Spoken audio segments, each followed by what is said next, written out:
Hola chicos, comencemos con la unidad 2 referida al estudio de la estructura atómica, la teoría cuántica y la estructura electrónica. Hasta la clase pasada vimos que el ser humano siempre se interesó por la naturaleza de la materia y de hecho habíamos visto que desde el siglo V filósofos griegos como Demócrito habían expresado la idea de que toda la materia estaba formada por partículas pequeñas e indivisibles a las que denominó átomos. Esta idea, si bien no fue del todo aceptada por sus contemporáneos como Platón y Aristóteles, se mantuvo, hasta que, muchos años después, Dalton formuló una definición precisa del átomo. Su trabajo marcó el principio de la era de la química moderna y sus hipótesis pueden resumirse en estos puntos. Él lo que observó es que los elementos estaban formados por átomos. Los átomos de un elemento tenían que ser indefectiblemente iguales. Esto quiere decir tener el mismo tamaño, masa y propiedades químicas. Por lo tanto, si tengo un elemento X, sus átomos deberían ser todos idénticos. Ahora, los átomos de un elemento han de ser distintos de los átomos de los demás elementos. Entonces, si en este caso tengo un elemento Y, los átomos son idénticos entre sí, pero distintos a los del elemento X. Su tercera hipótesis planteaba que los compuestos estarían formados por átomos de más de un elemento. Entonces, por ejemplo, de la reacción entre los átomos del elemento X con los átomos del elemento Y, es posible formar el compuesto XY. De hecho, si se fijan, esta molécula es muy parecida a una que nosotros conocemos, donde tenemos un átomo principal y dos átomos de otro elemento. Precisamente esta es la molécula del agua. Tenemos un átomo de oxígeno de mayor tamaño y dos átomos de hidrógeno.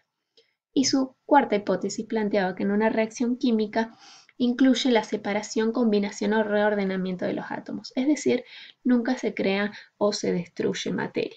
De esta forma, la cuarta hipótesis de Dalton plantea la ley de la conservación de la masa, la que establece que la materia no se va a crear ni destruir.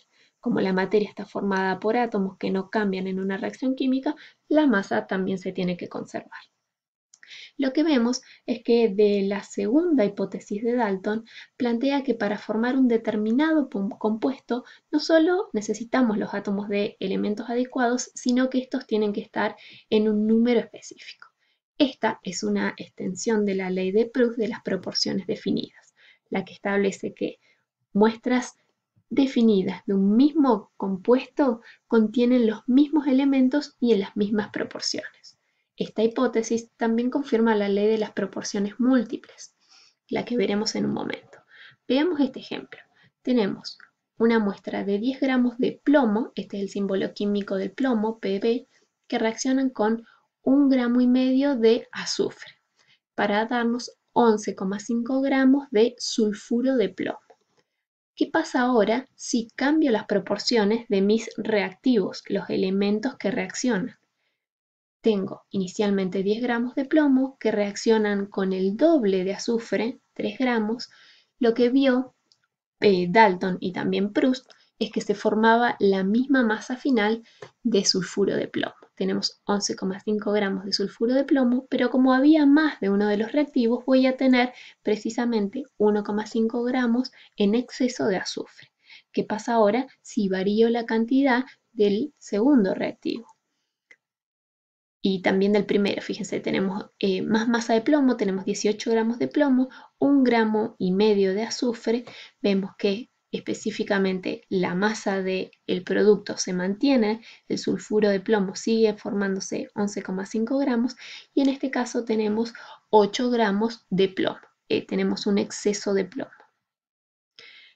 Esto es lo que define la ley de las proporciones definidas de Proust. Entonces, la formación de un compuesto requiere que estén los elementos específicos, pero que también estos se encuentren en las proporciones indicadas. Mientras que la ley de las proporciones múltiples de Dalton establece que si dos elementos se combinan para formar un compuesto, la masa de uno de estos se tiene que combinar con una masa fija del otro, y para esto ha de mantener una relación de números enteros y pequeños. Fíjense, si tenemos estos dos elementos son el nitrógeno y el oxígeno, se sabe que el nitrógeno forma dos compuestos estables con el oxígeno. En este caso, un átomo de nitrógeno se combina con un átomo de oxígeno para formar el óxido de nitrógeno o monóxido de nitrógeno. La proporción oxígeno-nitrógeno es 1. Mientras que en este caso, un átomo de nitrógeno reacciona con 2 de oxígeno para formar el dióxido de nitrógeno. La proporción oxígeno-nitrógeno en este caso es 2.